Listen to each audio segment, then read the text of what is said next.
it doesn't matter where Rahul Gandhi goes on foreign soil. He opens his mouth and he faces flak. However, this time around, TV debates, and I was going through several other TV debates, YouTube journalists as well. He hasn't been getting that kind of flack as well. People are constantly challenging how the BJP instantly came back to bite him when he said those words. And now he has opened up on disqualification. He's opened up on several other things. He's opened up on a Kerala alliance as well. He's spoken about the Muslim leagues, secularism. There are so many things that Rahul Gandhi has spoken. And even when he says that this is the highest punishment that he's seen getting for something like defamation for himself, he's spoken up on his disqualification. You know what? Actually, let's quickly just play out what Rahul Gandhi said. Let's listen into some of the reactions. I'm the first person in India to be given the highest punishment for a defamation case. It's the first case. I'm the first person in Indian history since 1947. Right? Nobody has been given the maximum sentence on defamation, and that too on the first offense. Right? So that should explain what's going on here. And my disqualification happens quite interestingly after I make a speech about Mr. Adani on Parliament. So you can do the math. No, that's an internal discussion we are having. The opposition is pretty well united, and I think it's getting more and more united. We are having conversations with all the opposition, and I think quite a lot of good work is happening there. Okay. Yeah.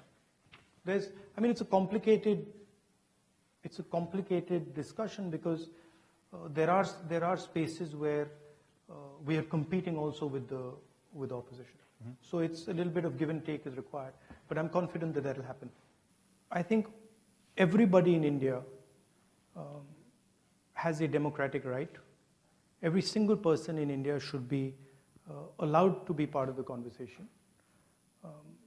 I think there are things that can be improved in Jammu and Kashmir with regards to that conversation, and we are committed to improving the conversation, the democratic conversation in Jammu and Kashmir. It says you talked about secularism and democracy while opposing the Hindu party BJP. However, Congress in Kerala has been in alliance with the Muslim party, Muslim League in Kerala, the state from which you were MP for more than, the state you are the MP for more than 70 years. Muslim League is a completely secular party. Right. There's nothing non-secular about the Muslim League.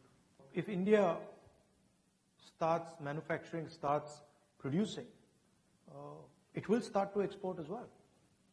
Right? I think there is a opportunity for India to successfully compete with the Chinese on manufacturing. We might not end up doing it the way they do it. So we might not end up having huge factories. We might end up having smaller factories with high technology embedded in them. So the system will probably look different, but the end result would be similar, that we would compete with China, and you would see made in China and you would see made in India in the sentence, right? They sort of generate a certain amount of hatred in society. They polarize society, and they're not inclusive. They don't embrace everybody, and they divide society. That's what that's. Yeah, and that's damaging in my view to India, because India has always had a tradition of conversation, of openness. All our great leaders, spiritual, political, Mahatma Gandhi, Buddha, all of them promoted harmony, promoted peace, promoted conversation. So it's in our culture, it's in our history to sort of bring people together. Well, Pankaj, not to digress from here, also something that caught my attention was that Franco Mulakal, the case that you've been following for so long, that you worked on for the better part of last year as well. Marred by rape case, Bishop has resigned from Punjab Diocese. I know you know that, but I mean, I just Yes, Kabir, this raised my eyebrow. Yes, this piece of information dropped in last evening on our desk, and obviously most of the members in the newsroom were, I would say, pleasantly surprised also to know this. And obviously, Franco Monacal, the priest who was embroiled in a controversy, a rape controversy with a nun, and that's why he had made headlines last year. Well, all right. See, right here and there, people have their narratives have changed just a little bit. They say that, you know, I mean, there is some fight that Rahul Gandhi is trying to give up to the Prime Minister. On the other hand, you say, no, that same Pappu narrative is always there, of course. Well, How do you think at the people least- are, taking this in? It's too early, depends on what part of the country or which part of the world you are in, Kabir, to actually analyze what Rahul Gandhi speaks and what does it mean. But yes, as far as India is concerned, then the Bharat Jodo Yatra, that holds a lot of significance for Rahul Gandhi, and that has actually got him some sort of steam to get going. And this is not new, what Rahul Gandhi has been speaking. The only thing is that his tone and tenor remains the same. Just the content has changed. Last time when he was in UK, he spoke about India and the situation back at home, and he faced flack, left, right, and center. Now he is in United States, and once again he talks about his disqualification, how it is the biggest punishment that he has been rewarded with, and how it is a big opportunity also for him. He is trying to turn this crisis into an opportunity. Then talking about Muslim League being very secular, right from the word go, he cleansed all the doubts and cleared the air as far as the Kerala ally is concerned. And also, talking what you mentioned about Prime Minister Modi and him equating Modi with God. He spoke about He's this backed yesterday. the India's foreign policy when it comes to Ukraine. He says there's nothing wrong with India's foreign policy and how India has taken its stand when it comes to Ukraine.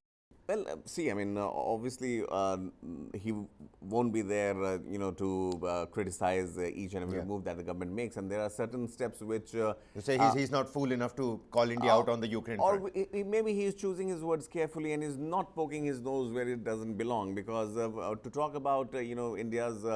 role in the Russian and Ukrainian conflict as of now, India is placed in a position where it is taking oil from Russia, is very good friends with Russia, but is also on the talking table with Ukraine. Yeah. So that's why it's a precarious position there. But yes, as far as the domestic issues are concerned, as far as the political views are concerned, Rahul Gandhi, and he is selling, let me tell you, I'm not talking about the social media reviews, but the kind of ripples he is creating, people are at least taking note of him as of now, and that I would say is a major Is reason this because of Bharat Jata. Mohabbat ki dukaan of now getting Well, too much? He has been, as I said, his script writers obviously are choosing his words very carefully, and the punches, Shops of punchlines that love he or makes. streets of hatred. I Yeah. saw Sam Petroda say those lines, so I mean, I'm just taken Yeah, aback. Sam Petroda, I'm still there. I was pleasantly surprised once again to see him receiving Rahul in the US. There's a crazy cartoon on yesterday's newspaper as well that I did show the viewers as well. But, quickly shifting our focus because we're running out of time and Pankaj, you're supposed to be making that day plan as well. Right. Letting everybody know what they're up to today. So it seems like Manipur is essentially there. Rahul Gandhi's words, I don't know if people are really going to be interested in taking that up, but of course Rahul Gandhi is always up in the news and you can't really, do away with Rahul Gandhi just like that.